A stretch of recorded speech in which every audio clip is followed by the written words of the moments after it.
Your Honor, kami po'y nagtataka kung bakit hanggang ngayon wala pa hong balak ang prosekusyon na ipatawag itong si Colonel Raymond Dante La Chica.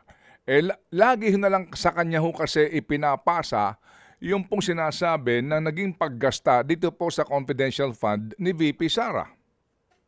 Granted.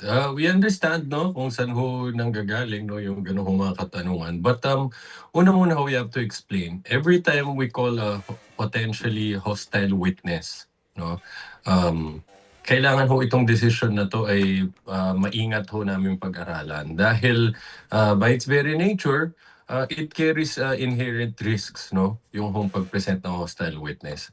Dahil nga kapag hostile witness yung pipresenta mo, kaya siya hostile dahil adverse ang interest niya sa'yo. So, hindi yan on your side, no? At most probably, you didn't even have an opportunity na makausap itong taong ito before the hearing, no? For example, so hindi man siya ma-interview.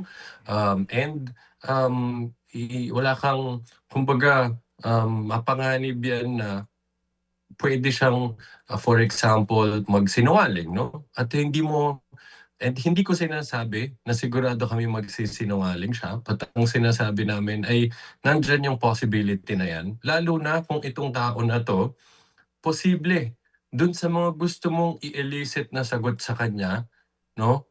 Will put him in legal jeopardy. No? In fact, dito, lalo na dito sa kaso na to, pwedeng magkaroon siya ng criminal, no, na mga liabilities.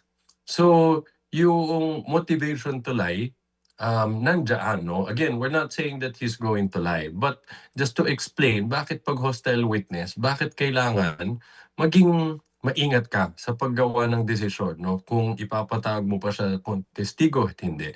There are ways to minimize this risk. For example, itong nakita na natin si Ginang Acosta, no? Hostile witness din siya. Pero bakit minimize yung risk? Dahil meron na tayong statements from her under oath previously, no? Na alam na natin, meron na siya, for example, pag-amin tungkol dun sa pag-utos sa kanya ng presidente, vice-presidente, nabigay ang pera kay Colonel La Chica. So, nami-minimize yung risk, no? Dahil pag magsisinungaling siya on the stand, mapapakita natin, may previous statement siya. No? So, dahil nga napaka-maselan nito, no, at meron talaga siyang seryosong risk, kailangan yan, hindi mo uupo ang ganitong klaseng testigo unless there's absolute necessity for it. Okay. Ngayon, in determining that, meron bang absolute necessity dito? Ang titignan natin dyan, yung mga evidentiary targets namin.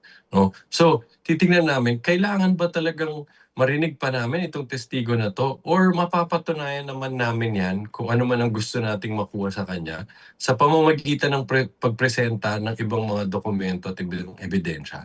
No?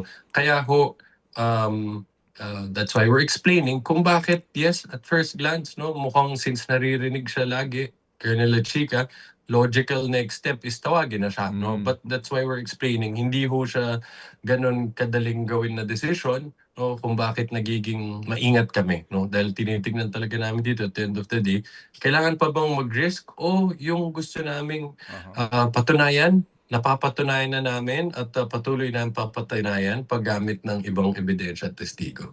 Mga kapatid, patuloy po kayong tumutok sa 105.9 True FM para sa totoong balita, impormasyon, music and entertainment. Mag-subscribe sa aming YouTube channel at podcast at sundan nyo kami sa Facebook, Instagram, X at TikTok sa True Network PH. Bisitahin din po ang aming official website, truefm.ph. At panoorin din kami sa True TV Signal, Channel 19. Kami po ang 105.9 True FM. Laging true sa'yo, kapatid.